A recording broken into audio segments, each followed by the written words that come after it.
자, 이 시간에 우리가 예수님께서 십자가에 못 박히신 성금요일 새벽 특별한 집회를 시작을 하게 됩니다. 성경 말씀, 본문의 말씀은 갈라디아서 2장 20절 말씀을 보겠습니다. 내가 그리스도와 함께 십자가에 못 박혔나니 그런즉 이제는 내가 사는 것이 아니요 오직 내 안에 그리스도께서 사시는 것이라. 이제 내가 육체 가운데 사는 것은 나를 사랑하사 나를 위하여 자기 자신을 버리신 하나님의 아들을 믿는 믿음 안에서 사는 것이라. 아멘. 온해논 집회, 오늘이 마지막이기도 하고 또 성금요일입니다. 예수님께서 십자가에 못 박히신 날이죠. 우리에게 있어서 십자가의 은혜는 우리 신앙의 아주 핵심입니다. 그런데 저는 오늘 여러분에게 아주 조심스럽게 질문을 드리고 싶습니다. 여러분만 들을 수 있도록 귀에 아주 속삭이듯이 물어보고 싶은 질문이 있습니다. 그것은 십자가의 그 감동이 지금도 여러분 속에 여전하십니까? 하는 것입니다. 우리는 예수님의 십자가의 은혜로 거듭났습니다. 죽어서 영원한 지옥에 갈 수밖에 없는 우리가 하나님의 자녀가 되었고, 그리고 영원한 하나님의 나라의 축복을 받았습니다. 자, 문제는 이렇게 우리가 거듭났다는 사실을 우리 주변에 있는 사람들도 다 아느냐 하는 것입니다. 내 사랑하는 가족들, 내가 교회 다니고 그저 예수 믿는 사람이라는 것은 알지만 정말 사람이 완전히 거듭난 사람이다, 그렇게 아내나 남편이 또는 부모와 자녀들이 그렇게 알고 있느냐 하는 거죠. 여러분의 친구들이 또 직장의 동료들이 여러분이 정말 거듭나서 지옥 갈 수밖에 없는 자가 하나님의 자녀가 되었다는 사실을 그렇게 알고 있을까요? 우리는 어떤 목사님이 어떤 스캔들에 사로잡혀서 그 교회에서 떠날 수밖에 없었다, 이런 스토리의 이야기를 많이 듣습니다. 이제는 그게 뉴스도 되지 않을 정도로 참 안타까운 때를 맞이하고 있습니다. 어떤 교회가 교인들 사이에 분란이 일어나서 교회가 쪼개질 수밖에 없는 형편이 되었다, 그런 이야기도 많이 듣습니다. 예수님의 십자가의 복음과 그 은혜를 몰라서 그런 것일까요? 그렇지 않은데도 우리가 거듭났다, 우리가 정말 예수 믿고 완전히 사람이 바뀌었다 하는 사실을 하나님만 아시고, 그리고는 아무도 알지 못하는 이런 처지가 되었다는 사실이 너무 당황스럽지 않습니까?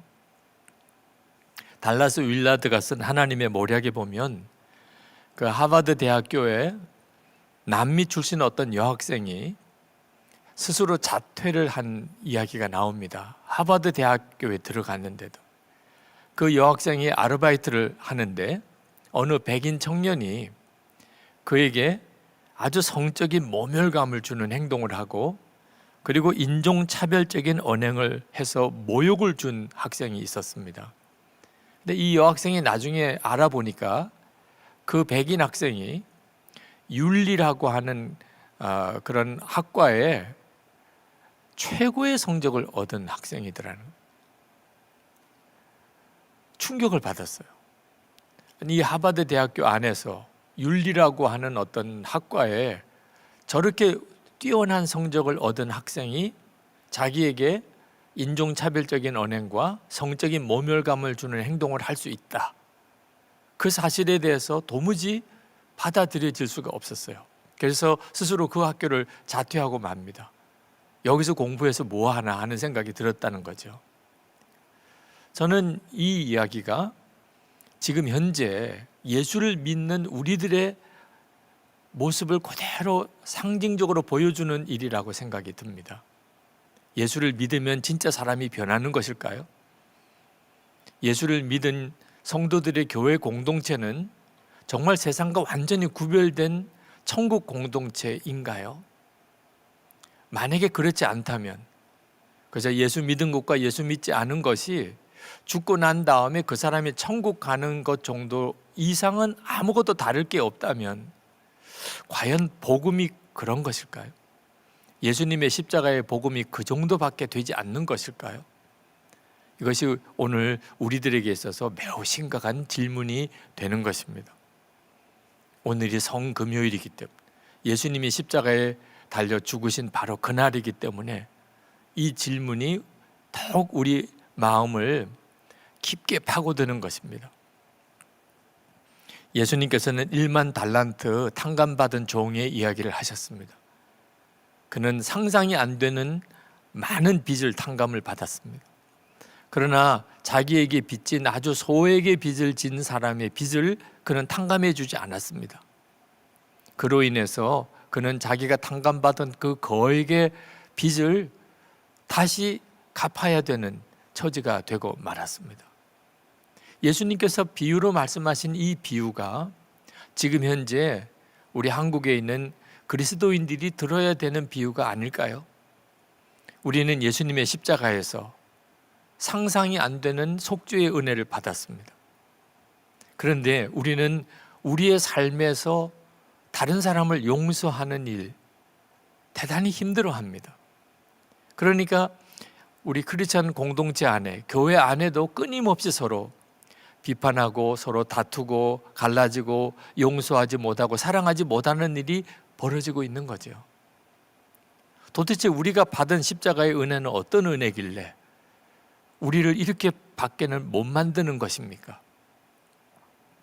저는 십자가의 은혜, 그 십자가의 이야기가 남의 이야기에 불과할 경우에는 이렇게 될 수밖에 없다고 생각이 듭니다.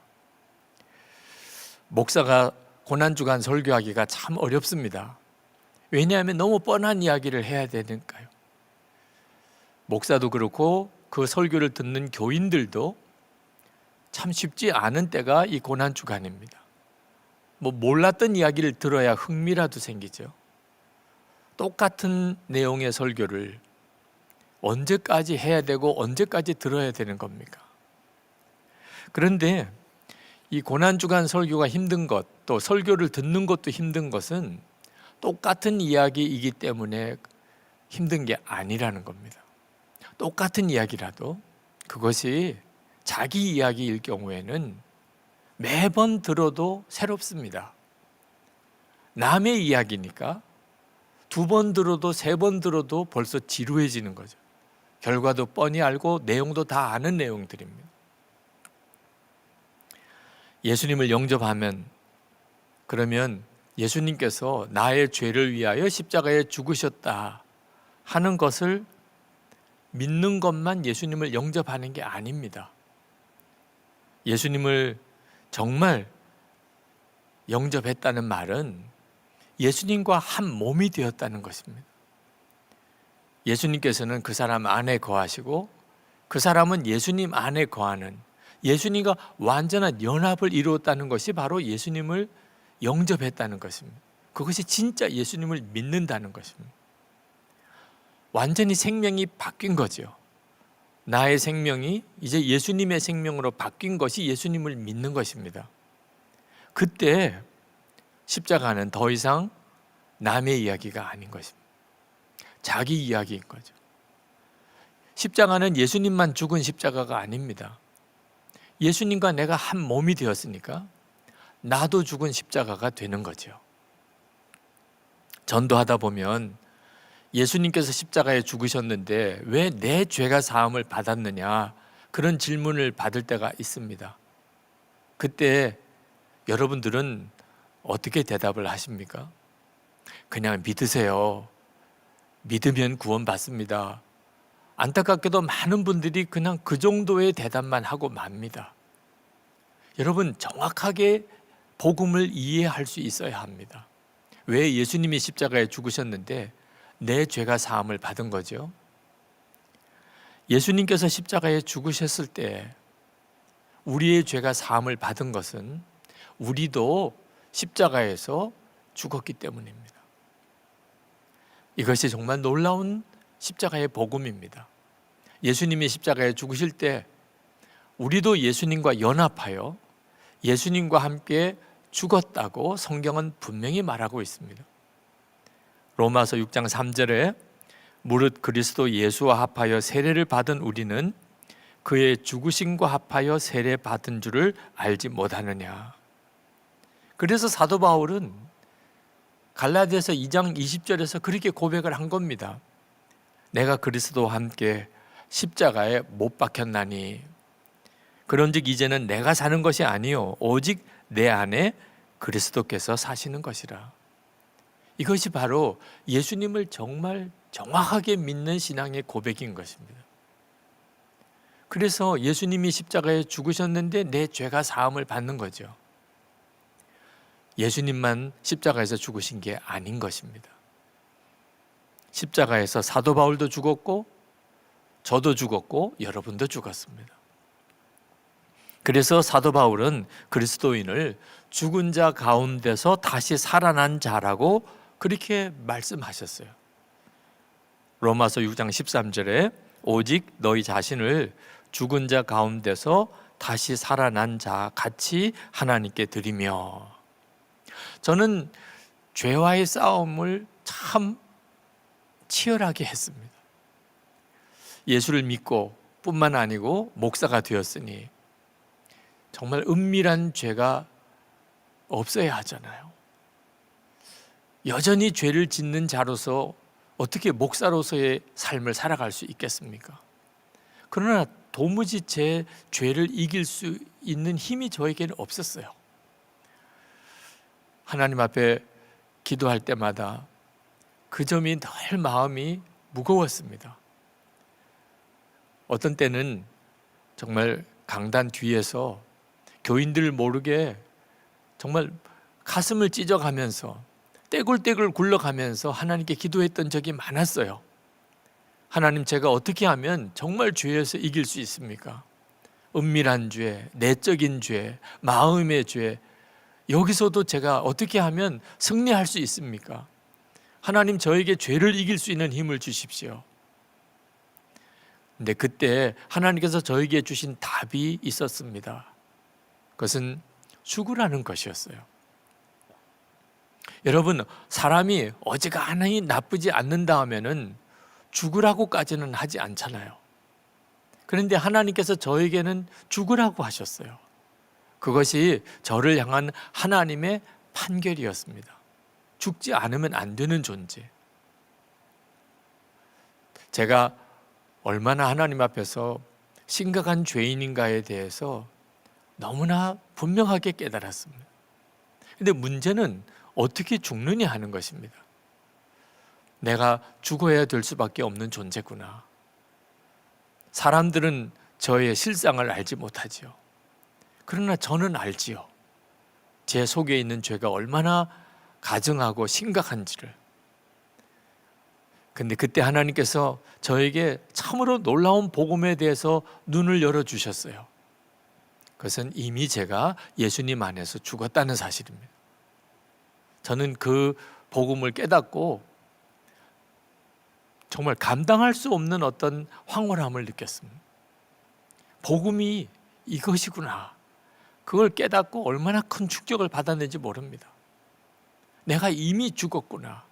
예수님이 십자가에 못 박히실 때 그때 나도 죽었구나. 그래서 사도 바울이 내가 그리스도와 함께 십자가에 못 박혔나니 라고 이렇게 고백한 것이 저에게는 너무나 강하게 와 닿은 말씀이 되었습니다. 그때부터 저에게 죄에서의 승리가 일어나기 시작을 했습니다. 나는 죽었습니다. 예수 그리스도와 함께 이미 나는 죽었습니다. 죽어야지가 아니고 죽었습니다라는 고백이 나올 때, 그때 제 속에 은밀한 죄에서, 그리고 제 마음속에 있는 어떤 온갖 좌절, 낙심, 슬픔, 저 스스로 도무지 해결할 수 없는 제 내적인 모든 무거운 짐에서 벗어날 수 있는 힘을 얻게 되었습니다. 아, 이것이 십자가의 복음이구나 하는 것을 깨닫게 된 거죠. 많은 분들이 나는 죽고 예수로 산다는 것이 힘들다고 말합니다. 그렇지 않습니다. 완전히 반대로 알고 있는 겁니다. 나는 죽지 않은 채 하나님의 말씀대로 살려는 게 그게 힘든 거예요. 나는 죽지 않았는데 예수 믿는 사람답게 살아보려니까 그게 정말 견딜 수 없는 좌절과 낙심과 고통이 되는 것입니다.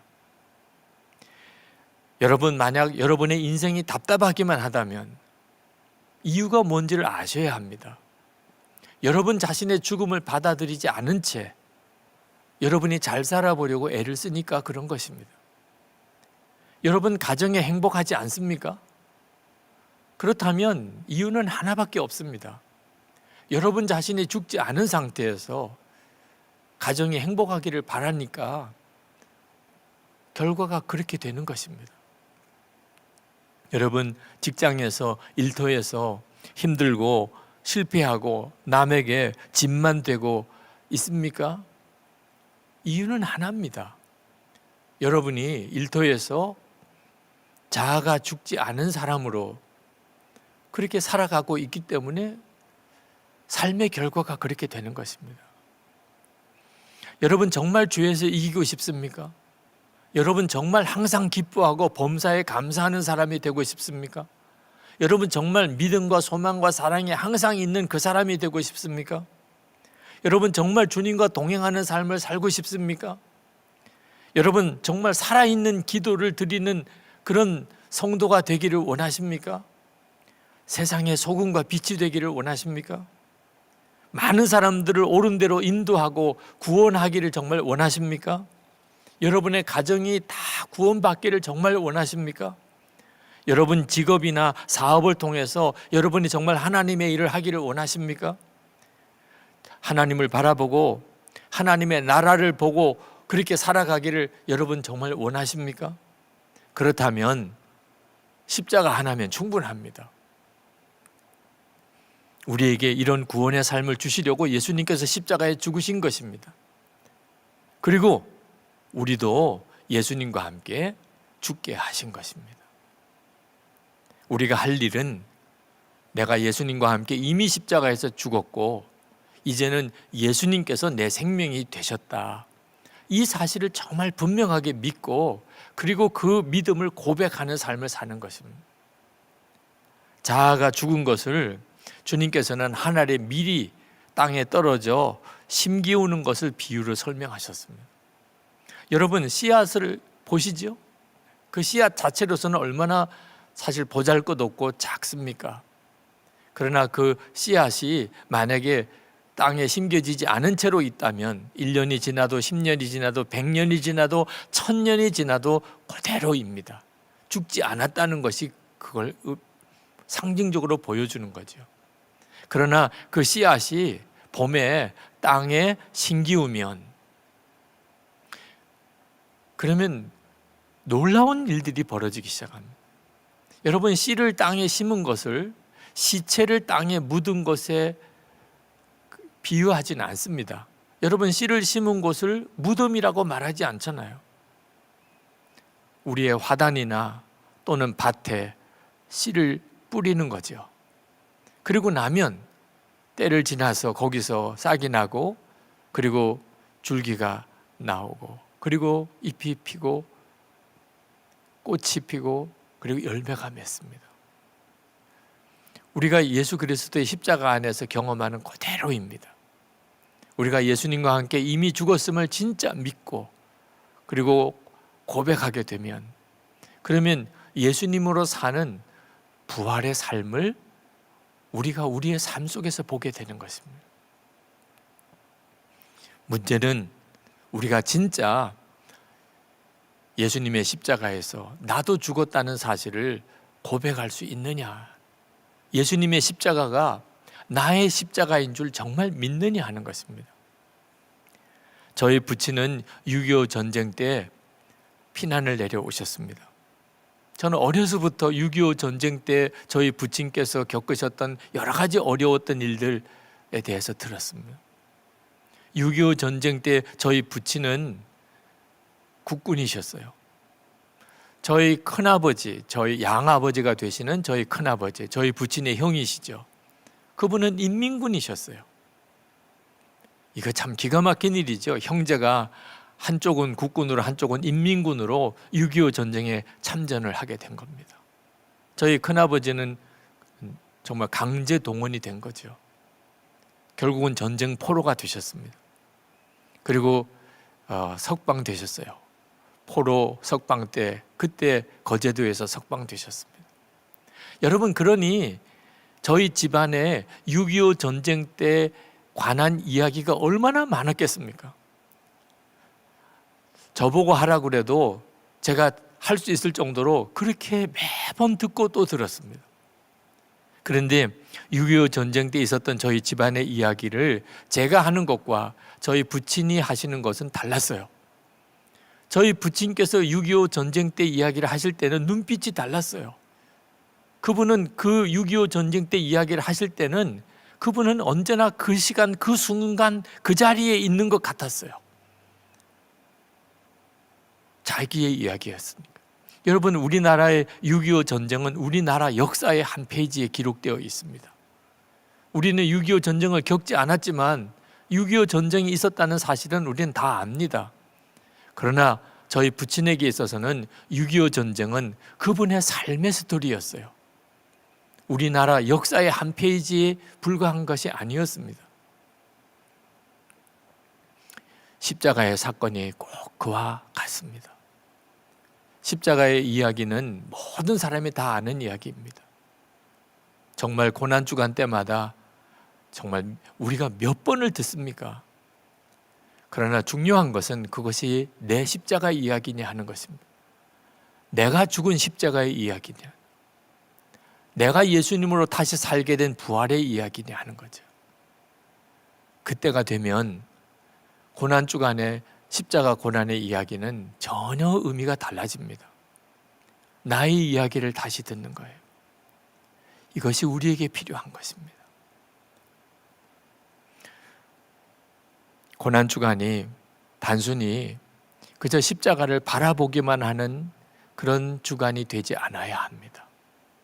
십자가에서 우리 자신의 죽음을 보아야 합니다.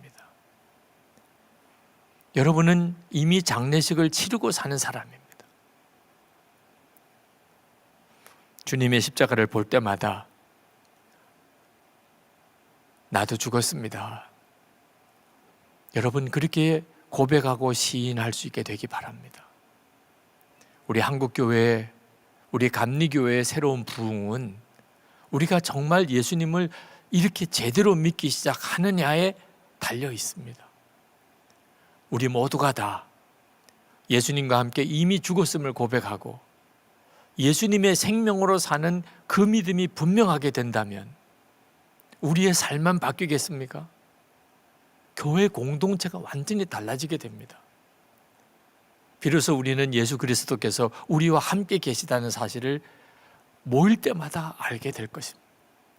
그리고 주님께서 이 나라와 민족을 바꾸시는 일을 성도들과 교회를 통하여 이루실 수 있게 될 것입니다. 오늘 예수님께서 십자가에 달려 못 박혀 돌아가신 날, 이날 우리는 우리 자신의 죽음을 분명하게 고백할 수 있게 되기를 원합니다. 오늘이 그날의 시작이 될 수 있게 되기를 축복합니다. 기도하겠습니다. 은혜와 사랑이 많으신 하나님, 오늘 성금요일 새벽입니다. 하나님께서 우리 감리교회 부흥을 위하여 교회들이 연합하여 한 주간 동안 새벽 기도 때마다 주의 십자가의 복음을 다시 듣고 또 듣게 하셨습니다. 오늘 이제 예수님이 죽으신 그 십자가, 나도 죽은 십자가임을 고백할 수 있게 되기를 원합니다. 하나님, 우리의 마음과 우리의 심령 중심에 이미 십자가 그 죽음, 그리고 주님과 함께 부활의 새 생명의 역사를 주셨음을 믿습니다. 우리가 담대하게 어디서든지 그 믿음을 고백할 수 있게 해 주옵소서. 그래서 한국 감리교회를 살려주시고 그리고 한국 교회가 새로워지게 해 주옵소서. 나라와 민족을 살려내고 세계 열방에 주의 오심을 준비하는 그런 교회가 되게 하여 주옵소서. 예수 그리스도 이름으로 간절히 기도합나이다. 아멘. 이제 주신 말씀 붙잡고 함께 기도하겠습니다. 내가 그리스도와 함께 십자가에 못 박혔나니 그런즉 내가 사는 것이 아니요 오직 내 안에 그리스도께서 사는 것이라. 이 말씀을 결론으로 붙잡고 기도하십시다. 나는 죽고 예수로 사는 이 복음에 눈 열린 자가 되게 하여 주십시오. 죄의 종로를 타던 나는 죽었습니다. 육신의 욕망대로 살던 나는 죽었습니다. 사랑 없이 감사 없이 살던 나는 죽었습니다. 예수님 안에서 주님 죽은 자로 살게 하여 주옵소서. 죽은 자가 누리는 자유와 기쁨과 평화와 능력을 알게 하여 주옵소서. 주여, 우리를 통하여 예수 생명이 나타나게 하여 주옵소서. 우리 합심하여 동성으로 기도하겠습니다.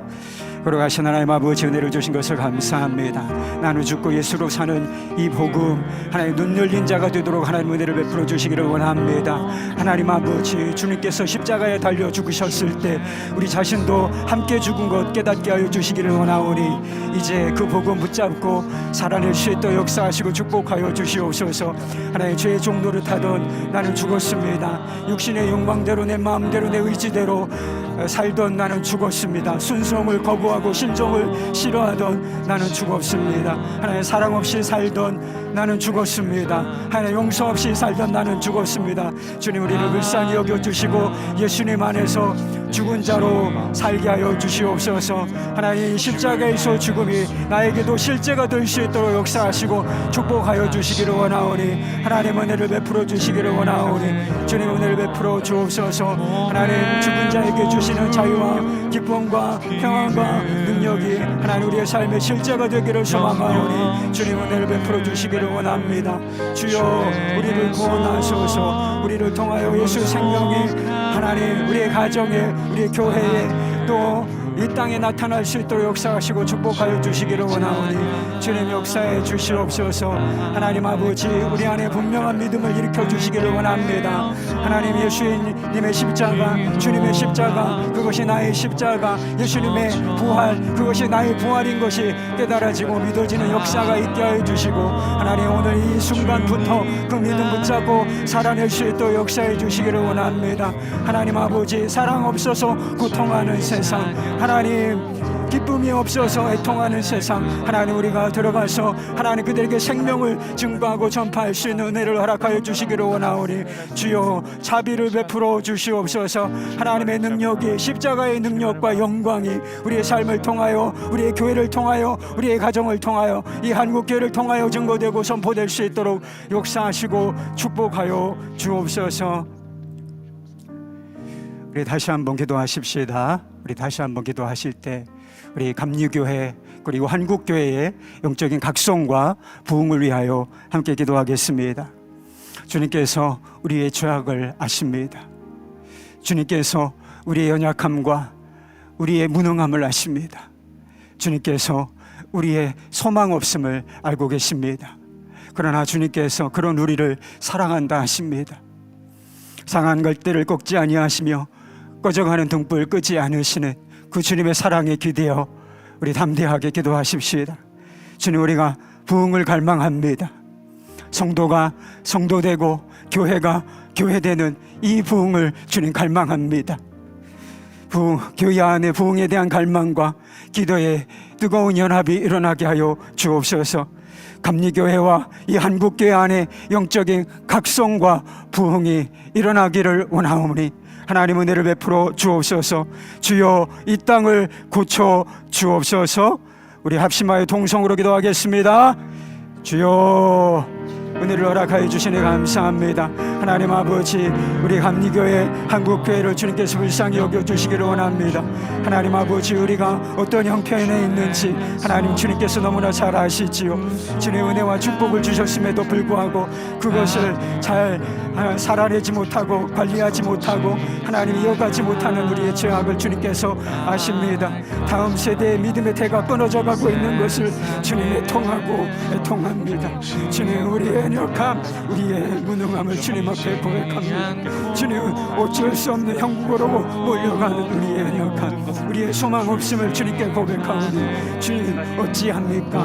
우리를 용서하시고 불쌍히 여겨주시옵소서. 그러나 주님, 우리를 사랑하시고 여전히 돌이키기만 하면 은혜를 베풀어 주실 주님께로 돌아가고 싶습니다. 상한 갈 때 꺾지 아니하시고 꺼져가는 등불 끄지 아니하시는 주님 그 사랑에 우리가 그 믿음에 기대어 우리가 기도하고 싶습니다. 주님, 우리가 기도 부흥을 갈망합니다. 주님, 성도가 성도되고 교회가 교회되는 하나님 이 거룩한 부흥을 갈망합니다. 성령이여 임하시옵소서. 성령이여 각 사람 머리 위에, 각 사람 심령 위에 임하시고 교회 공동체 모임 위에 임하여 주시기를 원합니다. 하나님 아버지, 감리교회를 주님께서 불쌍히 여겨주시고 하나님 예전에 있었던 그 뜨거운 부흥이 다시 한번 일어나게 주님 역사해 주시기를 원합니다. 한국교회 안에 영적인 각성, 하나님 각성이 일어나게 하여 주시고 부흥이 일어날 수 있도록 역사해 주시옵소서. 주여, 이 땅을 고치시옵소서. 이 땅을 하나님의 주의 사랑으로, 주의 영광으로, 복음을 아는 지식으로 덮어주시기를 원합니다. 하나님, 모든 사람이 주 예수 그리스도 앞에 무릎을 꿇고 하나님 예수를 주라 시인하여 하나님 아버지께 영광을 돌릴 수 있도록 주님 인도하여 주시기를 원하오니 자비하신 주여, 은혜를 베풀어 주시옵소서. 주님을 사랑합니다. 주님을 사랑하는 사랑의 부흥, 정결하게 되는 거룩한 부흥이 일어나도록 역사해 주옵소서. 사랑의 하나님, 한 주간 고난주간 특별 집회를 통해서 은혜를 주신 주님께 감사합니다. 나는 죽고 예수로 사는 이 십자가 복음에 눈이 열리게 하여 주옵소서.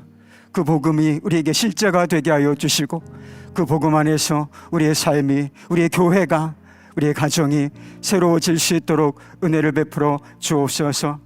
주님, 우리에게 부흥이 필요합니다. 성령께서 임하여 주십시오. 거룩한 부흥의 바람을 일으켜 주십시오. 영적인 각성이 일어나게 하여 주시고 모두가 주를 바라보게 하여 주옵소서.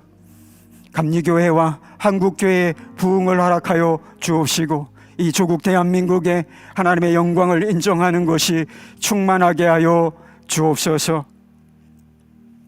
우리 주 예수 그리스도의 은혜와 하나님 아버지의 사랑하심과 성령의 교통하심이 기도의 자리에 앉은 이들과 그들의 교회와 또 감리교회 위에 함께 하시기를 축원하옵나이다. 아멘.